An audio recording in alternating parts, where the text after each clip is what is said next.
تو وہ میں امریکہ والے کی مثال دے رہا تھا, وہ جو ابھی ملنے کے لیے آئے تھے, تو وہ کہہ رہے تھے کہ وہاں اسکولوں میں جو کچھ پڑھایا جا رہا ہے لڑکیوں کو, بچیوں بچپن سے ہی سیکس کی تعلیمات اور وہ سب جو بےہودگی, وہ تو ہے ہی, وہ تو ان کا کلچر ہے.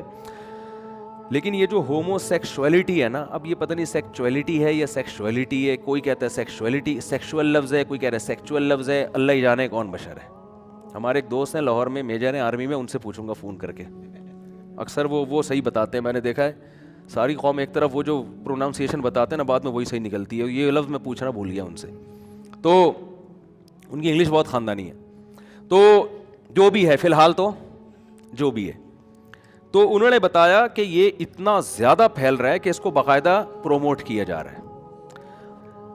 اور انہوں نے مجھے ایک بات کہی کہ یہ جو آپ بار بار شادی کی رٹ لگاتے ہو نا, یہ آپ لوگوں کی سمجھ میں نہیں آ رہا ہے, میں آپ لوگوں سے کہہ رہا ہوں, یہ ان لوگوں کی سمجھ میں آ رہا ہے جو باہر رہتے ہیں.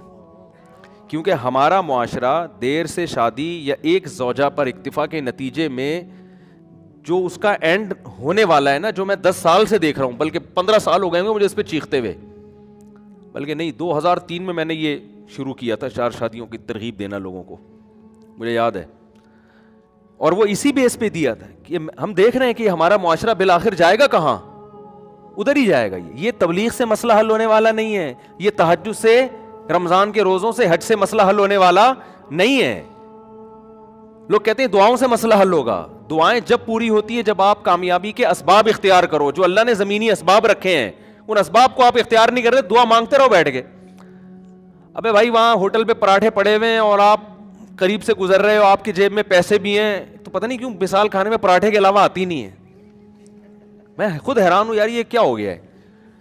تو اب میں نے پراٹھے کا حل یہ کیا ہے کہ پراٹھے تو چھوڑنے نہیں ہیں, اور وہ بھی ہوٹل کے پراٹھے, گھر کے لال آٹے کے مزے کے نہیں لگتے, وہ ہوٹل کے سفید ہی. تو پھر میں نے ایک کہا کہ ایک کام کرو, دیسی گھی کا ڈبہ پہنچا دیا اس کے پاس کہ تم اسے ڈبل پیسے لے لے, گھی کا ان کا ناقص ہوتا ہے نا, تو پتہ نہیں گریس میں پکا رہے ہیں کس چیز میں پکا رہے ہیں, گھی ہمارا ہی ہوگا, اتنا تو کر لیا ہے. تو اب آپ بتاؤ, آپ کو نظر آئے پراٹھے, آپ دعا مانگ رہے ہو اللہ کھلا دے, اللہ کھلائے گا؟ وہ اللہ کہے گا خرید کے کھا لے بھائی تو اسباب تو اختیار کر کے پھر دعائیں مانگو گے تو قبول ہوں گی نا. ہم یہ پراٹھے کھا کے دعا مانگتے ہیں اللہ اس کے سائڈ ایفیکٹ سے تو ہمیں بچا کے رکھنا, صحیح ہے نا. تو وہ مجھے اور بھی بہت سے لوگ بتاتے ہیں یہ بات, صرف وہ اکیلے کی بات نہیں ہے, اور بھی بہت سے لوگ بتاتے ہیں. میں تو 17 سال سے چیخ رہا ہوں اس پہ کہ ہمارا فیوچر بالآخر وہی ہونے والا ہے جو ان کا ہے. ٹھیک ہے 100% وہ نہیں ہوگا, 50% بھی ہو جائے تو کیا کم ہے.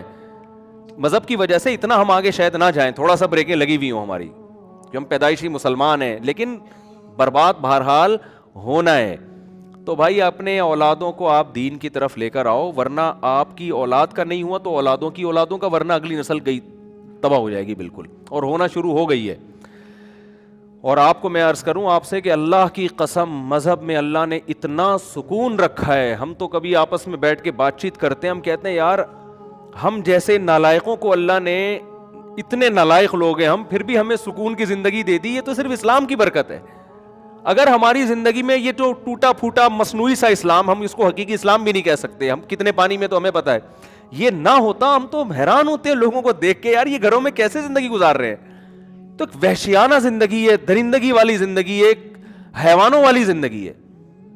جب آخرت ہی نہیں ہے سامنے آپ کے, آپ کو مرنے کے بعد حیات کا یقین ہی نہیں ہے, جنت جہنم کا یقین نہیں ہے, اللہ سے ہونے کا غیر اللہ سے نہ ہونے کا یقین ہی نہیں ہے, تو آپ کی زندگی تو تباہ و برباد ہو گئی.